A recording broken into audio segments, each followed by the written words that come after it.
दोस्तों, हाल ही में मैंने जेरूसलम नाम की एक मूवी देखी जो कि 2015 की बनी हुई है और जिसे डायरेक्ट किया है डॉरन पॉज और यो पॉज ने। ये एक अच्छी हॉरर फिल्म है जो कि जजमेंट डे पे बनी है। ये फिल्म जेरूसलम नाम की एक सिटी पे बनी हुई है और इसीलिए इसका नाम जेरूसलम है। ये एक अच्छी हॉरर मूवी है और ये मूवी मुझे काफ़ी पसंद आई।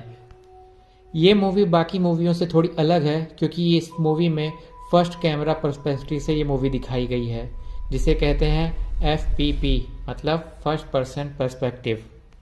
आमतौर पर जो हम मूवी देखते हैं वो थर्ड पर्सन पर्सपेक्टिव से होती है, बट ये मूवी फर्स्ट पर्सन पर्सपेक्टिव से है।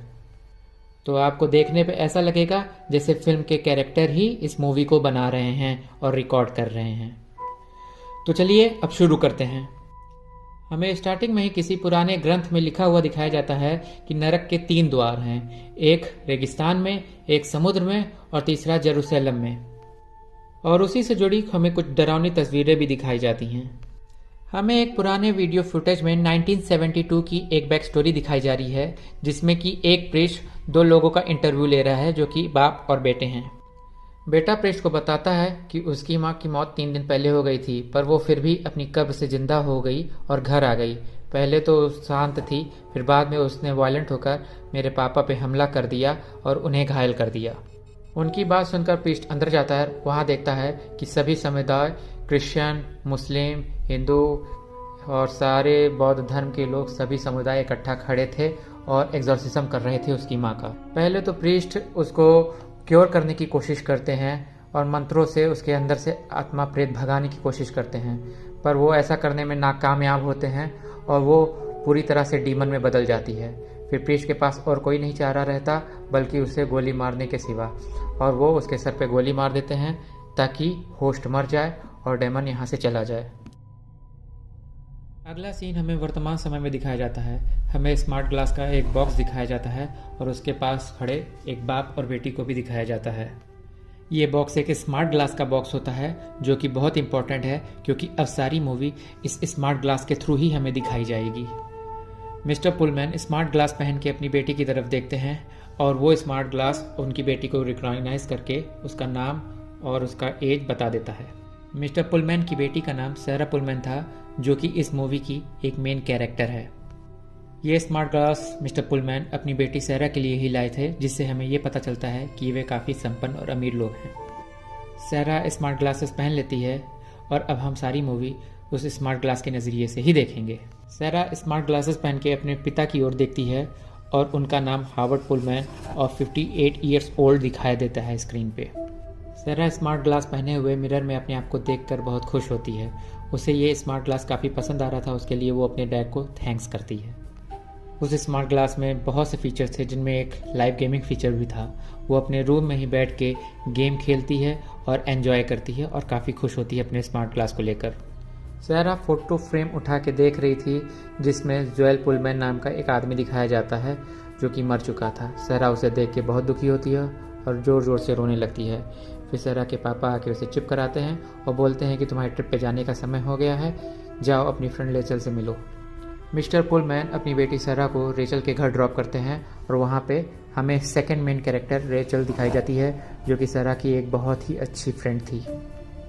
रेचल और सैरा दोनों साथ ही किसी ट्रिप पे जा रहे थे, तो रेचल अपने बॉयफ्रेंड से विदा लेती है उसे हक करते हुए और दोनों ही साथ में ट्रिप पे निकल पड़ते हैं। सैरा और रेचल टेल अवीव पार्टी के लिए जा रहे थे जो कि इजराइल में है। प्लेन में उन्हें केविन नाम का एक बहुत ही स्मार्ट बंदा मिलता है जो कि जेरूसलम जा रहा था। वो काफ़ी इंटरेस्टिंग था, तो रेचल और सैरा उससे बात करने लगते हैं। केविन से बात करने पे उन्हें पता चलता है कि वो जेरूसलम जा रहा है, जो कि इजराइल में ही है और तेल अवीव के पास है। केविन उन्हें बताता है वो काफ़ी घूमतू किस्म का इंसान है, उसे जगह जगह घूमना पसंद है क्योंकि उसे पुरानी सभ्यताओं में बहुत इंटरेस्ट है। वो काफ़ी रिलीजियस किस्म का व्यक्ति है और वो जिन, गोलेम, ज़ॉम्बीज़ इन सबको मानता है और क़यामत के दिन को भी मानता है। वो इन्हीं सब पे रिसर्च कर रहा है। केविन सैरा को प्लेन में ही एक बुक दिखाता है जिसमें डूम्सडे के बारे में दिखाया गया है। केविन की प्लेन में ही सैरा और रेचल से बात करते हुए काफ़ी अच्छी बॉन्डिंग हो जाती है और वो सेरा और रेचल को जेरूसलम आने का न्योता देता है और वो बोलता है कि वहाँ पे भी उन्हें काफ़ी मज़ा आने वाला है। उसके बाद वो तेल अवीव जा सकती हैं, लेकिन अगर वो आना चाहें उसके साथ जेरूसलम तो उन्हें काफ़ी मज़ा आएगा और वो ये वादा करता है कि वो निराश नहीं होंगी। सेरा और रेचल केविन के साथ जेरूसलम के लिए रवाना हो जाती हैं और रास्ते में सेरा अपने डैड को बताती है कि वो अभी टेल अवीव नहीं जा रहे हैं, वो जेरूसलम जा रहे हैं और वहाँ पे वो खूब मस्ती करेंगे। उसके बाद वो टेल अवीव जाएंगे। रास्ते में उन्हें एक मानसिक रूप से परेशान आदमी दिखाया जाता है जो कि अपने आप को किंग डेविड कह रहा था और वो उनसे कुछ पैसे चाह रहा था और उनका गाइड बनने के लिए खुद को बोल रहा था। डेविड को नज़रअंदाज करते हुए तीनों एक होटल पहुंचते हैं और वहाँ पे उनकी मुलाकात होटल के मालिक से होती है। होटल के मालिक का नाम फौजी था और उनका बेटा उमार दोनों मिलके उस होटल को चलाते थे। उमार देखने में अच्छा था और काफ़ी मस्त मौला किस्म का इंसान था। उसे सेरा की फ्रेंड रेचल काफ़ी पसंद आ रही थी और वो उससे बात करने लगता है। वो केविन को एक अलग कमरा दिखाता है और रेचल और सेरा को एक अलग कमरा दिखाता है और वो फिर सेरा से बोलता है कि मैं तुम्हारी फ्रेंड रेचल को काफ़ी पसंद कर रहा हूँ और मैं उसके साथ घूमना चाहता हूँ। उमार और रेचल आपस में बात करने लगते हैं। फिर उमार उन्हें एक अच्छी जगह घुमाने का वादा करके रूम से चला जाता है। केविन, रेचल और सेरा काफ़ी थके हुए थे इसलिए वो सो जाते हैं। सेरा जब सोकर उठती है तो देखती है रूम में कोई नहीं है। वो आगे जाती है, बाहर निकलती है, बाहर काउंटर पे भी कोई नहीं रहता है, पूरा होटल खाली रहता है। और होटल के गेट पे आती है तो वो देखती है कि एक औरत बुर्के में है और उसकी तरफ देख के उसे अपने पास आने का न्योता दे रही है। सेरा उस बुर्के वाली औरत के पीछे पीछे चल देती है। वो काफ़ी डरी हुई थी। फिर औरत धीरे से बोलती है चलो हम मस्ती करते हैं और अपना बुर्का उतार देती है। इससे हमें पता चलता है कि वो और कोई नहीं उसकी फ्रेंड रेचल थी जो उसके साथ मस्ती कर रही थी। रेचल सेरा को लेकर एक ऊंची बिल्डिंग पर जाती है जहाँ से नज़ारा काफ़ी अच्छा था और दूर दूर तक जेरूसलम दिखाई दे रहा था, जहाँ से बहुत सुंदर दिख रहा था। वो ऊपर उमार और केविन पहले से मौजूद थे। वो सब एक नशीली सिगरेट लेके, वीड जिसे कहते हैं, नशा कर रहे थे और काफ़ी एंजॉय कर रहे थे। एंजॉय करते करते शाम हो जाती है और वो सब वापस से होटल जाने लगते हैं। सेरा सबसे पीछे चल रही थी और बाकी उसके फ्रेंड्स उमार, केविन और रेचल आगे चल रहे थे।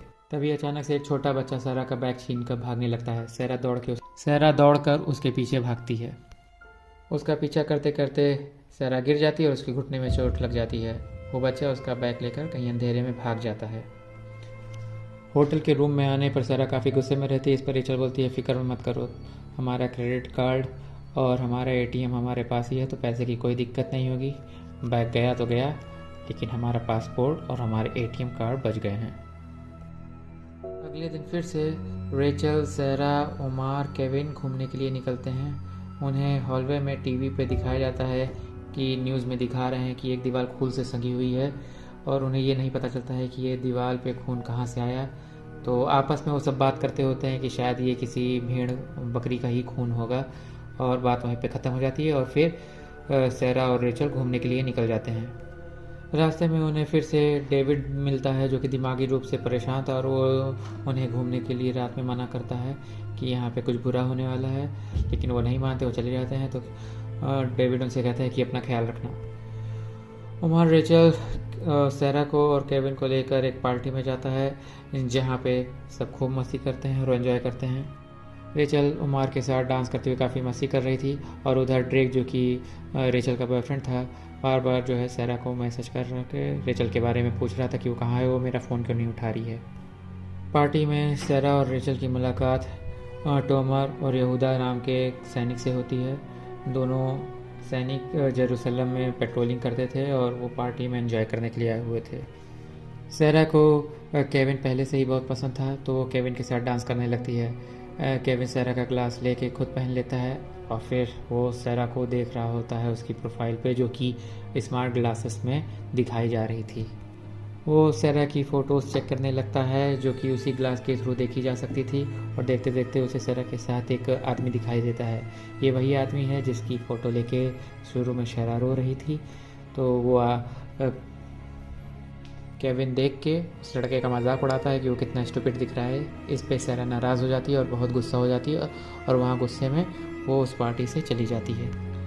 वहाँ पे काफ़ी शोर होने की वजह से मैप नेविगेशन ठीक से काम नहीं कर रहा था और इसी वजह से सैरा अंधेरे में किसी गली में चली जाती है और तभी उसके डैड का फ़ोन आता है, लेकिन वो उस समय कॉल नहीं लेना चाहती थी क्योंकि उसे रास्ता खोजना था और वो कॉल कट कर देती है। वो अंधेरे में गलती से एक टनल जैसी गली में चली जाती है जो कि काफ़ी डरावनी महसूस हो रही थी और अजीब सी डरावनी आवाज़ वहाँ आ रही थी जिसे देख के वो काफ़ी डर गई थी। तभी केविन सैरा के पास आ जाता है और अपने बर्ताव के लिए माफ़ी मांगता है। दोनों साथ में होटल चले जाते हैं। केविन ने सैरा से माफ़ी भी मांगी और उस डरावनी जगह से सैरा को बचाया भी। इससे सैरा बहुत खुश हो जाती है और बोलती है कि मैं तुम्हारे साथ रहना चाहती हूँ, और वो केविन के साथ केविन के कमरे में चली जाती है। रात को सैरा की नींद खुलती है तो वो केविन को विंडो पे खड़ा पाती है जो कि बाहर देख रहा था और काफ़ी परेशान दिखाई देता है। सैरा उसे पूछती है कि क्या बात है, तुम इतना परेशान क्यों हो? तो बताता है कि मैंने काफ़ी डरावनी चीखें सुनी। केविन सैरा को बताता है कि यहाँ पे कुछ ठीक नहीं हो रहा है, मुझे कुछ गलत महसूस हो रहा है। क्योंकि वो तरह तरह की रिलीजियस बुक्स और पुरानी ग्रंथें पढ़ता रहता था तो उसे पता था कि यहाँ पे कुछ गड़बड़ होने वाला है। उस बारे में सैरा को बताता है। सैरा को लगता है ये बकवास कर रहा है। फिर केविन उसे एक वीडियो भेजता है। ये वही पुराना वीडियो है जो स्टार्टिंग में हमें दिखाया गया है। सैरा उस वीडियो को देखती है और वो यकीन नहीं करती कि ये असली वीडियो। उसे लगता है कि ये कोई मूवी का सीन है या ऐसे ही कोई मस्ती मजाक में बनाया गया वीडियो है और उस पर बिलीव नहीं करती। फिर सैरा जो है केविन के रूम से चली जाती है ये सोच के कि केविन पता नहीं क्या बकवास कर रहा है। सैरा के दिमाग में केविन की बातें रह गई थी, इसलिए उस बारे में रिसर्च कर रही थी और तभी उसकी फ्रेंड रेचल उसके पास आ जाती है और वो ये सब बंद कर देती है। सैरा, केविन, रेचल, ओमार फिर से घूमने के लिए निकलते हैं और रास्ते में उन्हें पार्टी में आए हुए आर्मी ऑफिसर तोमर और यहूदा देखते हैं और वो हाय कह के आगे निकल जाते हैं। चूँकि ओमार वहीं का रहने वाला था तो वो उन आर्मी सोल्जर को पसंद नहीं करता था और ये बात वो रेचल को बताता है। उधर केविन रास्ते में एक बिल्डिंग को घूर के देख रहा था। इस पर ओमार उन्हें बताता है कि ये पागल खाना है। यहाँ पे कई टूरिस्ट आते हैं जो कि जेरूसलम नामक सिंड्रोम से परेशान हो जाते हैं। उन्हें भूत प्रेत पिशाच सचाए ये सब दिखाई देते हैं जिससे वो पागल हो जाते हैं और उन्हें यहाँ पे बंद कर दिया जाता है। वो सब घूमते हुए मार्केट पहुँचते हैं जहाँ पे केविन सैरा के लिए एक ड्रेस खरीदता है और उसके बाद वो जेरूसलम की एक सबसे होली वॉल के सामने आते हैं। उस वॉल के पास जो भी विश मांगता था वो पूरी होती थी, ऐसा लोगों की मान्यता थी। लोग अपनी विशेष लिख के उस वॉल पे डाल देते थे। रेचल के कहने पे सैरा ने भी उसमें अपनी ब्रदर के जिंदा होने की विश लिखी और उसको वॉल में डाल दिया। उसके बाद वो सब एक केव में जाते हैं और केव में उन्हें वही सब डूम्सडे वाली तस्वीरें जो कि आदिवासी लोग बनाते थे उस टाइप की तस्वीरें दिखती है पुराने समय की। केविन ये सब देखकर काफ़ी परेशान हो जाता है, उसकी तबीयत बिगड़ने लगती है और वो सैरा से कहता है कि वो वापस होटल जाना चाहता है और वो सब केविन और सैरा होटल चले जाते हैं। बाकी रेचल और ओमार उस केव को घूमने के लिए रुक जाते हैं। दूसरे दिन जब सैरा और रेचल अपने रूम में थे तो केविन पागलों की तरह दौड़ता दौड़ता आता है और उनका सामान पैक करने के लिए कहता है। वो खुद ही उनका सामान पैक करने लगता है और बोलता है कि यहाँ से हमें जल्दी निकलना होगा। तो उस पर रेचल और सैरा बोलती हैं वैसे भी हम कल जो है पार्टी करने के लिए तल अवीव जाएंगे तो दिक्कत क्या है, कल तो हम जा ही रहे हैं। तो उस पर कहता है कि कल नहीं आएगा, यहाँ कुछ बुरा होने वाला है, मुझे पता है बहुत भयानक कुछ होने वाला है। तो उस पर उसकी बात कोई नहीं मानता। तभी ओमार और उसके अंकल फौजी आ जाते हैं और वो उसको पागल समझकर ज़बरदस्ती उठा के वहाँ से ले जाते हैं। सैरा के पूछने पे ओमार और उसके अंकल नहीं बताते कि उसे कहाँ ले जा रहे हैं, लेकिन हम दर्शकों को पता था कि उसे वो पागल खाने ले जा रहे हैं। अगले सीन में ओमार सैरा और रेचल को बता रहा था कि केविन ठीक हो जाएगा, वो परेशान ना हो, कुछ दिन वो रहेगा तो उसके बाद उसका दिमाग ठीक हो जाएगा और कोई दिक्कत नहीं होगी। उसी रात सैरा केविन के लिए परेशान होकर ऊपर छत पे खड़ी थी। तभी वो देखती है कि इजरायली एयरक्राफ्ट जो है वहाँ पे बम्बार्डिंग कर रहे थे। इससे वो डर जाती है और अंदर भागती है।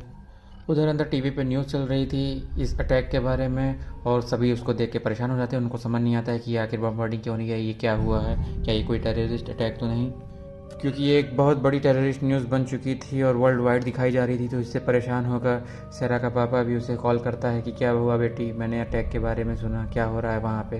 तो सैरा उनको बताती है और बताती है कि मैं बहुत डरी हुई हूँ। सैरा को अपने पापा से या किसी से बात करने के लिए किसी फ़ोन की ज़रूरत नहीं पड़ती है। स्मार्ट ग्लासेस में ये सारे फीचर इनबिल्ट होते हैं। वो वीडियो कॉल भी कर सकती है। ये बहुत ही अच्छी तरह का स्मार्ट ग्लास है, एकदम एडवांस।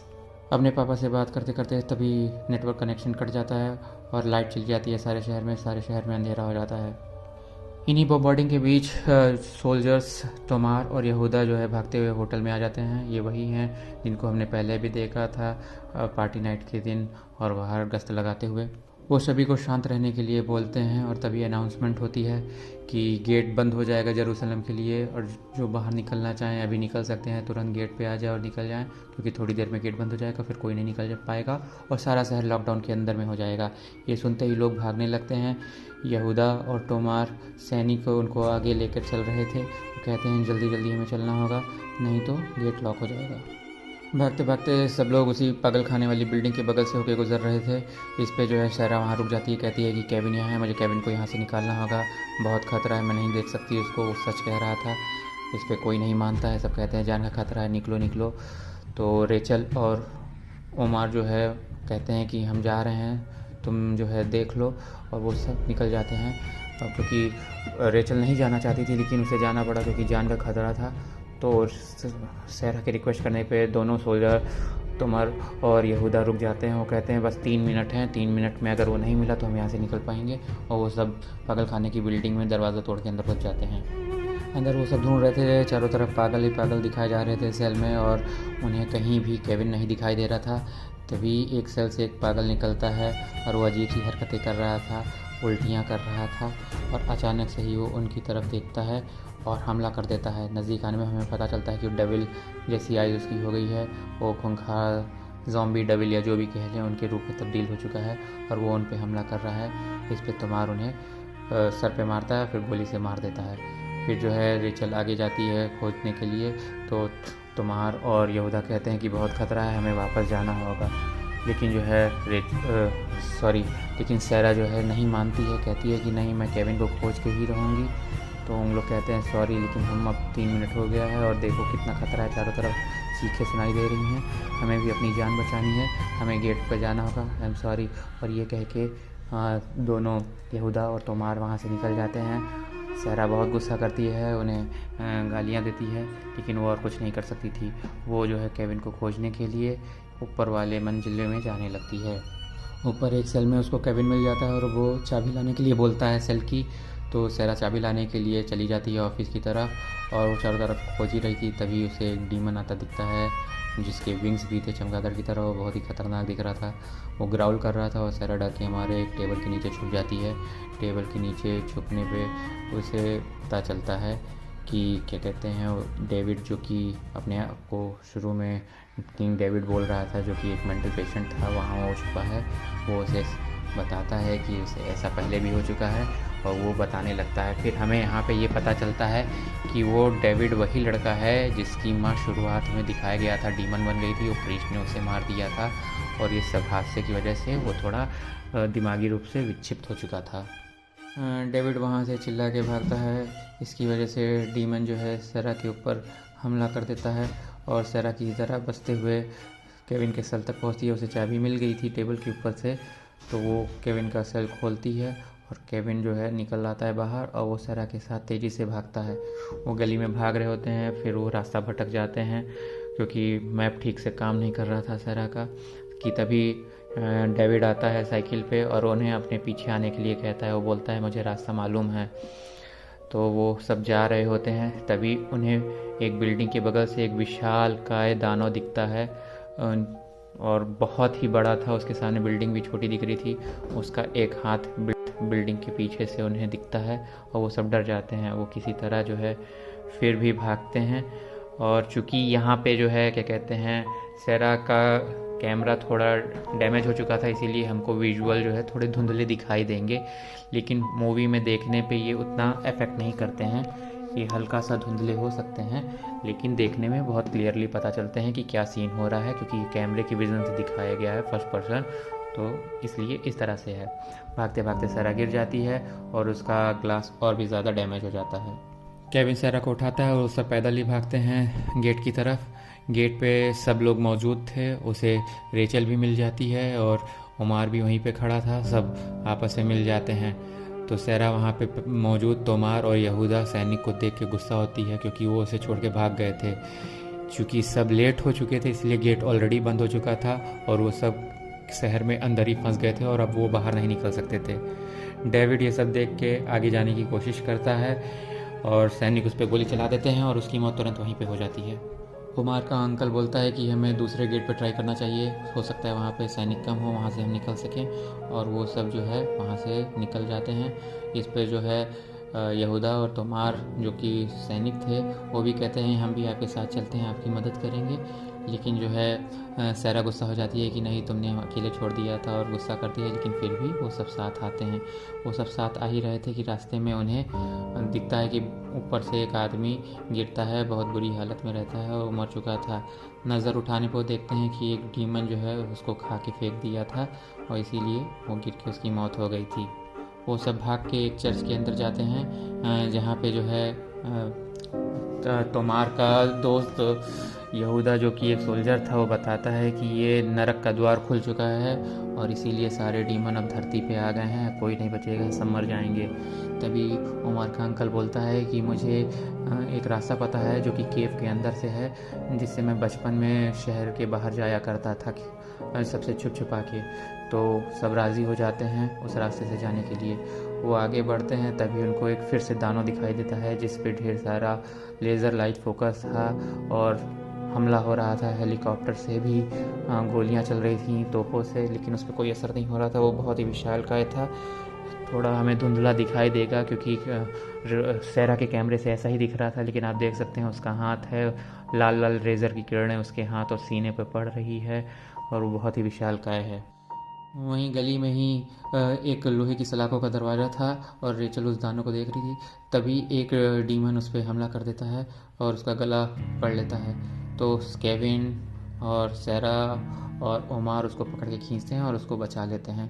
वो सब गली में भाग रहे होते हैं और तभी जो है क्या कहते हैं सैरा की नज़र पड़ती है रेचल की गर्दन पे, जहाँ पे डीमन का नाखून लगा था और वो पूरा सड़ चुका था, उसके अंदर कीड़े घूम रहे थे और बहुत बुरी कंडीशन उसकी होती जा रही थी, इन्फेक्शन फैल रहा था। इससे हमें पता चलता है कि हॉस्पिटल में जो एक डीमन दिखाया गया था वो भी एक इंसान था और उसको भी इसी तरह से किसी डीमन का नाखून लगा और वो उस डीमन में बदलने लगा, क्योंकि रेचल भी एक डीमन में बदलने लगी थी और धीरे धीरे उसकी सड़न बढ़ती जा रही थी।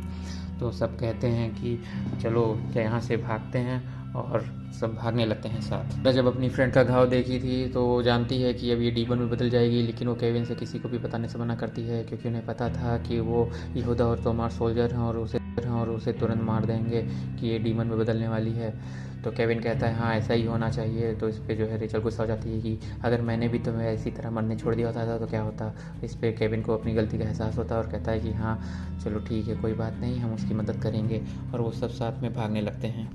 तभी रेचल को भागते भागते काले खून की उल्टियाँ होने लगती हैं और तोमार और यहूदा को पता चल जाता है कि वो डीमन में बदल रही है और उसे गोली मारने की कोशिश करते हैं, लेकिन केविन ऐसा नहीं होने देता। वो उसके आगे खड़ा हो जाता है। तभी उनको एक भयानक आवाज़ सुनाई देती है और उस आवाज़ की तरफ देखते हैं तो देखते हैं एक डीमन खड़ा है और वो डीमन अचानक से हमला कर देता है और वो तोमार को खाने लगता है जिंदा है। तोमार चीख रहा था, चिल्ला रहा था, लेकिन वो खा लेता है तोमार को। और तभी जो है यहूदा ने उसको गोली मार दिया और उसके माथे पे भी गोली मार दिया, जिससे डीमन दूर छटक के गिर के छटपटाने लगता है और वो सब फिर से भाग लेते हैं। भागते भागते वो उसी केव में जाते हैं और केव में जो है जाने पे जो है वो बहुत ही तबीयत उसकी ख़राब हो रही थी रेचल की। तो सैरा देखती है उसकी आंखें पूरी तरह से ब्लैक हो चुकी थी, अब धीरे धीरे वो डीमन में बदल रही थी और काली काली नसें उसकी आंखों के पास से निकल रही थी। अब उस पर यहूदा बोलता है कि तुम्हारी फ्रेंड रेचल मर चुकी है, बस उसे ये बात नहीं पता है। फिर जो है सैरा उसको डरते हुए आगे बढ़ती है तो वहाँ पे जो है उमर के अंकल को दिखाई देता है एक निशान, मूर्ति का निशान, जो कि वो बचपन में लगाया था, जिससे उसे पता चलता है कि रास्ता किधर से है। और अब जो है शहर से बाहर निकलने वाला टनल का रास्ता ज़्यादा दूर नहीं था, लेकिन तभी जो है वो वायलेंट हो जाती है रेचल और वो सहरा के ऊपर हमला करने लगती है। सहरा जो है चीखने चिल्लाने लगती है और इसकी मदद के लिए लोग आने लगते हैं। रेचल से पूरी तरह से डीमन में बदल चुकी थी, उसकी आंखें एकदम भयानक काली हो गई थी और बहुत वायलेंट हो गई थी। वो सहरा को मारना चाहती थी, लेकिन तभी यहूदा उस पर गोली चला देता है। उस पर गोली चलते ही वो यहूदा के ऊपर हमला कर देती है और यहूदा को मार डालती है। तभी सब जोर से सारे डीमन उस केव में जो मौजूद थे वो उन लोग की तरफ आ जाते हैं, उन पर हमला करने लगते हैं। सैरा किसी तरह से जान बचा के भाग रही थी और भागते भागते एक डीमन उस पर हमला कर देता है भयानक तरीके से और वो वहीं पे गिर जाती है। सैरा के गिरने से अचानक से पूरी तरह से अंधेरा हो जाता है और तभी जो है टॉर्च की रोशनी में सैरा देखती है कि रेचल भी वहीं है और वो बहुत धीरे धीरे ग्राउल कर रही है, क्योंकि रेचल को भी गोलियां लगी थी, तो इसलिए वो अब धीरे धीरे मर रही थी। रेचल सैरा से बोलती है कि तुम भाग जाओ, क्योंकि उसमें थोड़ा सा कॉन्शियस अभी भी बचा था और वो बोल रही थी कि सैरा तुम भाग जाओ। वो सैरा की बहुत अच्छी फ्रेंड थी और डीमन में बदलने के बाद भी हल्का सा उसे होश था शायद, तो वो बोल रही थी भाग जाओ। तो सैरा जैसे ही उठती है तो वो यहूदा की लाश देखती है और डर के चीखने चिल्लाने लगती है।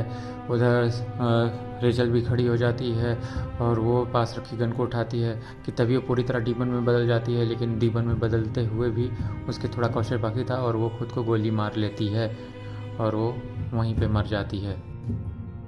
रेचल की मौत से सैरा जोरों से रोने लगती है, वो काफ़ी घबरा जाती है। वो पास रखी तलवार को उठाती है। चारों तरफ से डीमन के गुर्राने की आवाज़ आ रही थी, जिससे सैरा काफ़ी डर जाती है कि तभी ओमार का अंकल भागता हुआ सैरा की तरफ आता है और सैरा उसे डीमन समझकर उसके गले में तलवार घुसा देती है और उसका अंकल वहीं पे मर जाता है। ये सब देख के ओमार बहुत ही दुखी होता है और वो पागलों की तरह अपने अंकल को गले लगा के रोने लगता है। वो अपने अंकल को बहुत मानता था और उसके अंकल के सिवा उसका कोई नहीं था।